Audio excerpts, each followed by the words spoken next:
saya ingin menjelaskan definisi dari Kartu Prakerja, yaitu Kartu Prakerja adalah sebuah program bantuan pelatihan untuk meningkatkan kompetensi angkatan kerja di Indonesia, baik dalam konteks skilling, reskilling, dan upskilling. Program ini pertama kali diperkenalkan oleh Presiden Joko Widodo pada masa kampanye saat pemilihan umum Presiden Indonesia pada tahun 2019.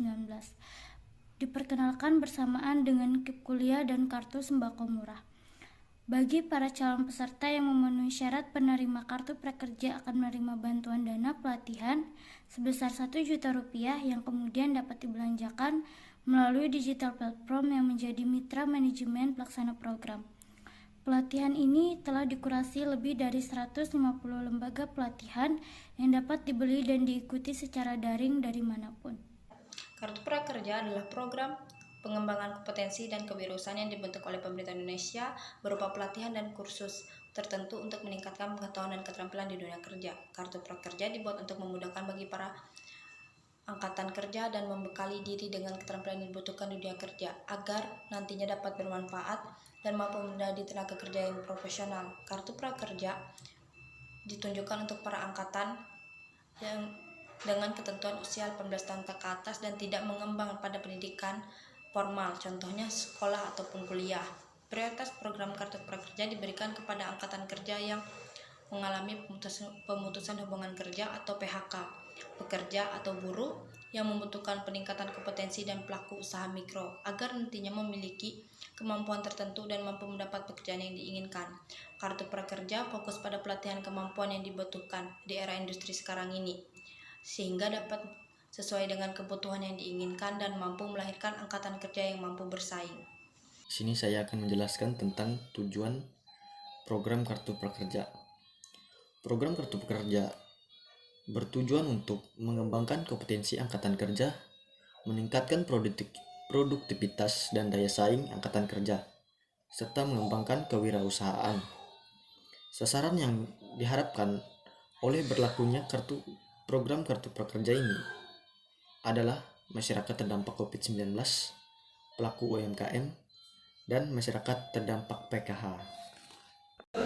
Adapun kelebihan dari Kartu Prakerja, 1. Inisiatif bulanan. Setiap peserta akan mendapatkan inisiatif atau total uang sebesar Rp3.550.000 dengan rincian bantuan pelatih sebesar Rp100.000, inisiatif setelah menjalankan pelatihan sebesar Rp600.000 per bulan selama 4 bulan, inisiatif survei kebajakan sebagai Rp50.000, inisiatif survei kebesaran sebagai Rp50.000 per survei dilakukan sebanyak 3 kali dengan total akhir Rp150.000.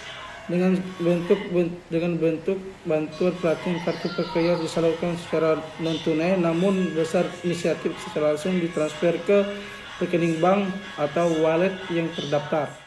2. Inisiatif untuk beragam keperluan. Inisiatif yang diberikan kepada penerima Kartu Prakerja dijabarkan dalam inisiatif biaya mencari kerja dan pengisian survei evaluasi. Inisiatif juga dimasukkan untuk meringankan biaya mencari kerja dan biaya hidup serta melaksanakan evaluasi efektif Kartu Prakerja. 3. Mendapatkan bantuan pelatihan kerja. Penerima Kartu Prakerja mendapatkan Kartu Prakerja yang bentuk saldo digital. Penerima dapat memanfaatkan saldo tersebut sebagai metode pembayaran untuk pembelian atau membayar biaya atau pelatihan yang tersedia melalui platform digital yang bekerja sama. Dengan begini, penerima Kartu Prakerja diharapkan memaksimalkan hal tersebut untuk mengikuti pelatihan untuk meningkatkan soft skill dan hard skill. Baik, adapun kelemahan dari program Kartu Prakerja yakni yang pertama, peserta tidak diarahkan ke industri unggulan. Yang kedua, tidak memberikan informasi kepada peserta mengenai keahlian apa yang dibutuhkan oleh industri potensial. Yang ketiga, desain dan konten pelatihan belum memastikan terpenuhinya keterampilan yang dibutuhkan. Yang keempat, kurasi materi pelatihan tidak dilakukan dengan kompetensi yang memadai. Yang kelima, sertifikat terbit meskipun peserta belum menyelesaikan keseluruhan paket pelatihan. Program Kartu Prakerja telah membawa dampak positif dalam hal pekerjaan, kewirausahaan, kompetensi, industri keuangan, ketahanan finansial, dan pangan bagi para penerima kartu prakerja. Dengan dikeluarkannya program kartu prakerja, ini juga banyak pengangguran dan para pekerja yang di PHK telah mendapatkan pekerjaannya kembali, serta dapat meningkatkan kualitas mereka karena telah mengikuti latihan yang diberikan dari program kartu prakerja.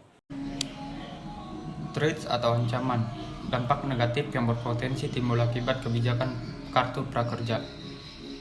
Yang pertama, indikator kelulusan peserta yang tidak jelas sehingga banyak orang yang mengakses program kartu prakerja dengan motivasi keliru hanya untuk menerima bantuan sosial tunai sehingga menimbulkan market failure. Yang kedua, program pelatihan yang masih belum memenuhi standar akan berdampak pada kualitas peserta yang dihasilkan dan tujuan dari program ini tidak dapat tercapai. Di sini saya akan memaparkan hasil diskusi kesimpulan dari kelompok kami.